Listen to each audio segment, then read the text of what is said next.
Est-ce que tu es déjà allé chez le médecin pour un problème persistant, puis sa réponse a été de te dire que c'était dû ou amplifié par le stress puis que ça t'a frustré? Ben, c'est absolument normal parce que ça donne un peu l'impression qu'il est en train de te dire que c'est dans ta tête, mais absolument pas. Ce qu'il faut savoir, c'est que le stress implique une cascade de neurotransmetteurs et d'hormones qui ont des effets physiologiques sur le corps.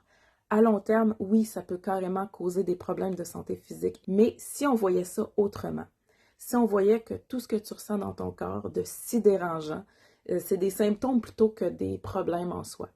Justement, les symptômes de ce stress, de cette tension-là présente dans ton corps qui est littéralement fait pour exprimer des symptômes quand il est en état de survie chronique. Notre corps n'a aucun autre moyen d'expression que les symptômes. La douleur, la fatigue, les raideurs, les difficultés digestives, immunitaires, ben, ça va changer pour chaque personne. L'expression somatique du stress, elle est différente chez tout le monde selon la génétique, entre autres. Mais la génétique, elle n'est jamais la cause ou la racine de tes symptômes. C'est juste le blueprint, la possibilité d'expression de ces symptômes-là. Les sensations, douleurs et symptômes désagréables sont toujours son moyen d'expression. Même si ça peut sembler vraiment terrible, puis qu'on peut sentir que notre corps est en train de se retourner contre nous, il faut savoir que pour lui, c'est sa manière de nous communiquer, qui ne se sent pas en sécurité. C'est la somme de tout ce qui a été accumulé depuis notre enfance et même depuis notre état fœtal.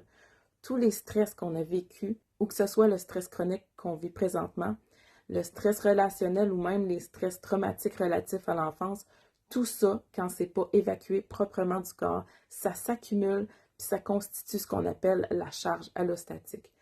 Plus cette charge-là pèse lourd sur notre système nerveux et notre système limbique, plus notre fenêtre de tolérance est rapetisse. Plus cette fenêtre-là, elle est petite, moins ça en prend pour que des symptômes apparaissent. Et là, on parle pas mal de symptômes qui soient psychologiques ou physiques.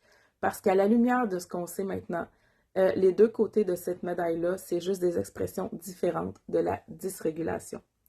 Si tu veux aller plus loin et que tu veux apprendre à réguler ton système nerveux pour sortir de cette spirale-là, abonne-toi à ma chaîne et surtout, n'hésite pas à la partager à quelqu'un qui pourrait en profiter.